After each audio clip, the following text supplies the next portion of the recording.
Welcome to Meanwhile in Turkey, Turkey's only English-speaking news show.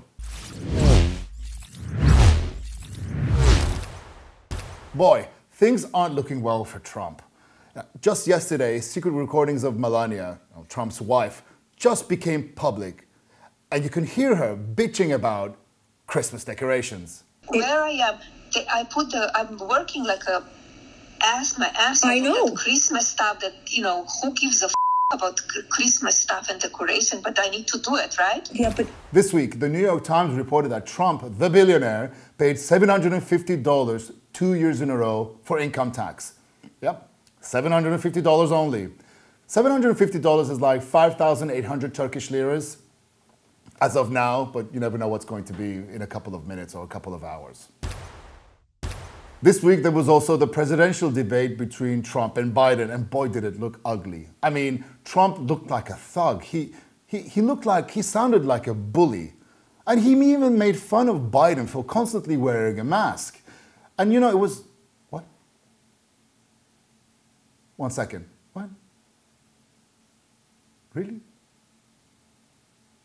Stunning news. The President of the United States now confirming to the world that he and the First Lady of the United States have both tested positive for the coronavirus and they will quarantine. Ooh, I don't believe in karma, but this feels so good. Now, here is a president that completely bundled the US response to COVID. He lied and lied about the threat of COVID to people. He did not put mandates on constantly wearing masks. He opened up shops and the economy too soon. And basically, he completely messed it up. He even had political rallies. Now, he chose the economy over the health of its citizens. Sounds familiar? Trump will be in quarantine during this period. He's going to be sitting at home, watching TV, going on Twitter. They're basically doing the same thing that he's been doing over the last 4 years, except for golf. He's not going to be playing golf for maybe a couple of weeks, which is good. At least he'll be focused on something.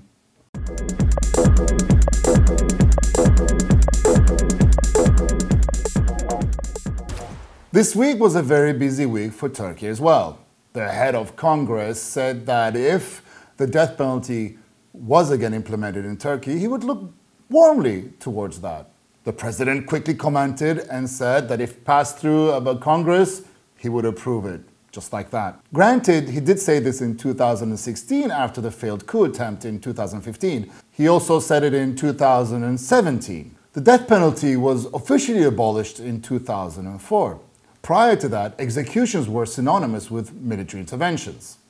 For example, Adnan Menderes, who served as prime minister, was hanged on the 17th of September 1961, following the 1960 coup d'etat, along with two other cabinet members, Fatih Rüştüzoğlu and Hasan Polatkan. The student leaders Deniz Gezmiş, Hüseyin İnan, and Yusuf Aslan were hanged on the 6th of May 1972 after the 1971 military coup. Following the 1980 coup d'etat, between 1980 and 1984, 50 people were executed, of which 27 of them were political activists.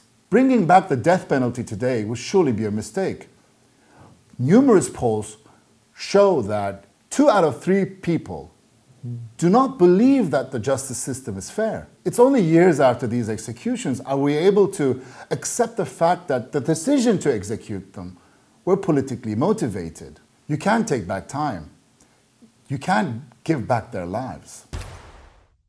Finally, the truth came out. The Ministry of Health yesterday announced that the numbers that were being reported about the positive COVID cases were wrong. Not wrong, they were technically correct, but they were wrong. They were technically correct.